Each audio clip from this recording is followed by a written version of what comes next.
السلام علیکم ورحمۃ اللہ وبرکاتہ۔ امید ہے تمام دوست بخیر و عافیت ہوں گے۔ بسم اللہ الرحمن الرحیم۔ آج کے ویڈیو میں ہم ان چیزوں کا ذکر کریں گے کہ کن کن چیزوں پر کون سی ایسی چیزیں ہیں جن پر زکوٰۃ ہوتی ہے۔ بہت سے ایسے احباب ہیں کہ بہت ساری چیزیں ان کے پاس ہوتی ہیں، ان کو پتہ ہی نہیں ہوتا کہ اس پر زکوٰۃ بھی دینی ہے، یا بسا اوقات ایسی بھی ہوتا ہے کہ بہت ساری لوگ یہ سمجھ رہے ہوتے ہیں کہ شاید ان چیز پر زکوٰۃ ہے، حالانکہ اس پر زکوٰۃ نہیں ہوتی۔ تو بہرحال صحیح نالج اور صحیح علم نہ ہونے کی وجہ سے بہت زیادہ پریشانی کا سامنا کرنا پڑتا ہے، اور ظاہر سی بات ہے زکوٰۃ ایک دینی فریضہ ہے، فرض ہے مسلمان پر جس کے پاس مال ہوتا ہے۔ تو اس فریضے میں کوتاہی ہونے کی وجہ سے وہ بہت سخت وعید کے مستحق بنتے ہیں۔ لہٰذا آج کے درس میں ہم یہ جاننے کی کوشش کریں گے کن کن چیزوں پر زکوٰۃ لازم ہوتی ہے۔ تو سب سے پہلے آپ کے سامنے اسکرین میں 4 چیزوں کا ذکر ہے۔ یہ وہ 4 چیزیں ہیں جو عام طور پہ ہم اپنے ساتھ گھروں پہ رکھتے ہیں، اپنے ساتھ رکھ سکتے ہیں، اپنی ملکیت میں رکھ سکتے ہیں، گھروں میں ہوتا ہے عام طور پہ، چھپا کے رکھ سکتے ہیں۔ تو سب سے پہلے نمبر پر دیکھیے سونا، تو سونا ہے، اور اسی طریقے سے دوسرے نمبر پر آتا ہے چاندی۔ اب چاندی بھی ایسی چیز ہے کہ جو لوگ استعمال کرتے ہیں، استعمالوں میں آتا ہے برتن کی صورت میں، زیورات کی صورت میں، تو مختلف صورتوں میں استعمال ہوتا ہے۔ اسی طریقے سے نقد روپیہ، پیسہ، اسی طرح چوتھے نمبر پر مال تجارت۔ اب ہم ہر ایک کی تفصیل بیان کریں گے۔ سب سے پہلے نمبر پر تھا سونا۔ اب سونے سے متعلق یہ بات یاد رکھیے، سونا چاہے وہ ڈھلی کی صورت میں ہو، اینٹ کی صورت میں ہو، زیور کی صورت میں ہو، یا برتن کی صورت میں ہو، کسی بھی صورت میں اگر وہ سونا ہے، چاہے آپ استعمال میں اسے رکھتے ہیں یا استعمال میں نہیں ہوتا۔ مثلا بعض جگہوں پہ ایسا ہوتا ہے کہ اسی شوقیہ رکھ دیتے ہیں، بسکٹ کی صورت پہ رکھتے ہیں، یا کوئی گھر کے جو ہے کوئی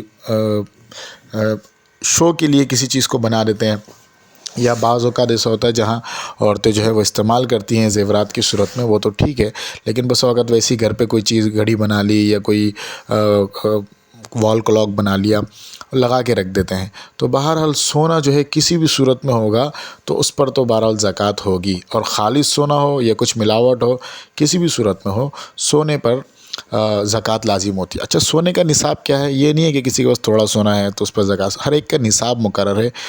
جو سونا نصاب تک پہنچے گا اس پر زکوٰۃ آئے گی۔ سونے کا نصاب کیا ہے؟ 7.5 تولہ۔ یہ تب ہے جب اور کچھ نہیں ہے، پیسے وغیرہ کچھ نہیں، صرف اور صرف سونا ہے، تو 7.5 تولہ اس کا نصاب ہے، جو آج کل کے حساب سے تقریباً 88 گرام بنتے۔ تو جس کے پاس اتنا سونا ہوگا تو اس پر زکوٰۃ لازم ہوگی۔ اسی طرح یہ چاندی، اگر کسی کے پاس چاندی ہے، دوسرے نمبر پر جو پہلے بیان ہوا تھا، چاندی ہے، تو چاندی بھی چاہے استعمال میں ہو یا استعمال میں نہ ہو، برتن کی صورت میں ہو، کسی بھی صورت میں ہو، تو لہٰذا اس پر بھی زکوٰۃ لازم ہوتی ہے۔ البتہ چاندی اور سونے کے نصاب میں فرق یہ ہے کہ چاندی کا جو نصاب ہے وہ ہے 52.5 تولہ۔ 52.5 تولہ تک جو ہے، اس سے اگر کم ہے تو اس پر زکوٰۃ نہیں ہوتی، لیکن 52.5 تولہ چاندی جس کے پاس ہوگا اس پر زکوٰۃ لازم ہوگی۔ اسی طرح تیسرے نمبر پر آ جاتا ہے نقد روپیہ، پیسہ۔ اب کسی کے پاس سونا نہیں ہے، چاندی نہیں ہے، لیکن اس کے پاس پیسے ہیں۔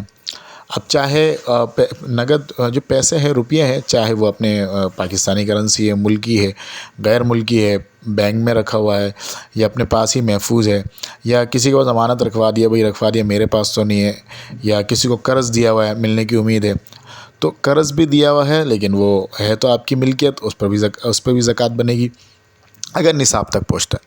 اب کرنسی کی شکل میں ہے، آپ نے اس کو کرنسی کی صورت پہ رکھا ہوا ہے، یا پرائز بانڈ ہے، یا دیگر چیزوں کی صورت پہ رکھا ہوا ہے، اگر اس کی مالیت ہے، مارکیٹ ویلیو ہے، مارکیٹ میں اگر آپ جاتے ہیں اسے کیش کراتے ہیں تو اس سے آپ چیزیں خرید سکتے ہیں، تو وہ نقدی کے حکم میں ہے، لہٰذا اس پر بھی زکوٰۃ ہے۔ اچھا، ایسا نہیں ہے کہ کسی کے پاس تھوڑے سے ہیں تو اس پر بھی زکوٰۃ آ جائے گی، تو وہ کتنے پیسے ہونے چاہیے جس پہ زکوٰۃ ہوتی ہے؟ تو یاد رکھیے پیسوں کے لیے بھی جو ہے نصاب چاندی کا مقرر ہے، علماء کرام نے بیان کیا ہے، یعنی 52.5 تولہ چاندی کا جو اس کی مالیت ہے، جتنے کی 52.5 تولہ چاندی آتی ہے، اتنے پیسے اگر کسی کے پاس ہیں تو اس پر زکوٰۃ لازم ہوگی۔ آج کل کے حساب سے تقریباً 1,42,000 یا 43,000 کے لگ بھگ اتنی بنتی ہے۔ جس کے پاس اتنے پیسے ہوں گے، اتنی مالیت ہوگی، تو اس شخص پر زکوٰۃ لازم ہوگی۔